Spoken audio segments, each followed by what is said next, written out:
ബീഹാറിൽ ആദ്യഘട്ട വോട്ടെടുപ്പിന് 4 ദിവസം മാത്രം ശേഷിക്കെ പ്രചാരണം ശക്തമാക്കി മുന്നണികൾ. പ്രധാനമന്ത്രി നരേന്ദ്രമോദി ഉൾപ്പെടെ താരപ്രചാരകരുടെ സാന്നിധ്യം അവസാന ദിവസങ്ങളിലെ പ്രചാരണം ചൂടുപിടിപ്പിക്കുകയാണ്.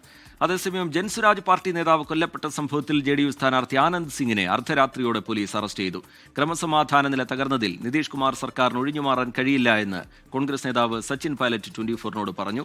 ശ്രീനാഥ് ചന്ദ്രൻ വിവരങ്ങളുമായി ബീഹാറിൽ നിന്ന് ചേരുകയാണ്. ശ്രീനാഥ്, ഇനി ദിവസങ്ങളില്ല. ഒന്നാം ഘട്ട പ്രചാരണത്തിനായി താരപ്രചാരകരെ അടക്കം കളത്തിലിറക്കിക്കൊണ്ട് മുന്നണികൾ കളം നിറയുകയാണ്. അതിനിടയിൽ തന്നെ ഈ ജംഗിൾ രാജ് പ്രയോഗത്തിലൊക്കെ അതിരൂക്ഷമായ വാദപ്രതിവാദങ്ങളും ഉണ്ടാവുന്നു. എന്താണ് ബീഹാറിൽ കാണുന്നത് ശ്രീനാഥ് ചന്ദ്രൻ?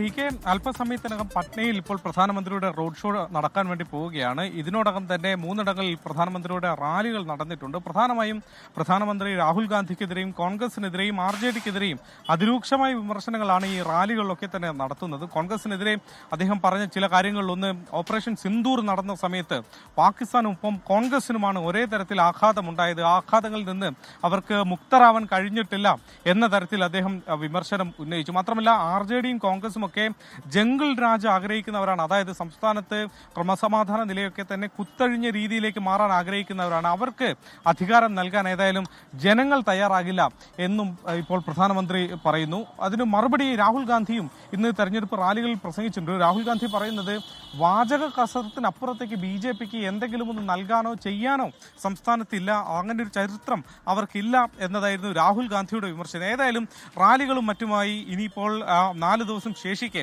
ആദ്യഘട്ട വോട്ടെടുപ്പിന് 4 ദിവസം ശേഷിക്കെ പ്രധാന പാർട്ടികളൊക്കെ തന്നെ പ്രചാരണം കൊഴുപ്പിക്കുകയാണ്. ക്രമസമാധാന പ്രശ്നങ്ങൾ വലിയ ചർച്ചയായതാണ് അവസാന ലാപ്പിൽ. അതിൽ പ്രധാനപ്പെട്ടതായിരുന്നു ദുലാർ ചന്ദ് യാദവ് എന്ന ജൻസുരാജ് പാർട്ടി നേതാവിന്റെ കൊലപാതകം. അതിലാണ് ഇപ്പോൾ JDU സ്ഥാനാർത്ഥിയായ ആനന്ദ് സിംഗിനെ പോലീസ് അറസ്റ്റ് ചെയ്തിട്ടുള്ളത്. ശരി, ശ്രീനാഥ് ചന്ദ്രൻ ബീഹാറിൽ നിന്ന് വിശദാംശങ്ങൾ പങ്കുവയ്ക്കുകയായിരുന്നു.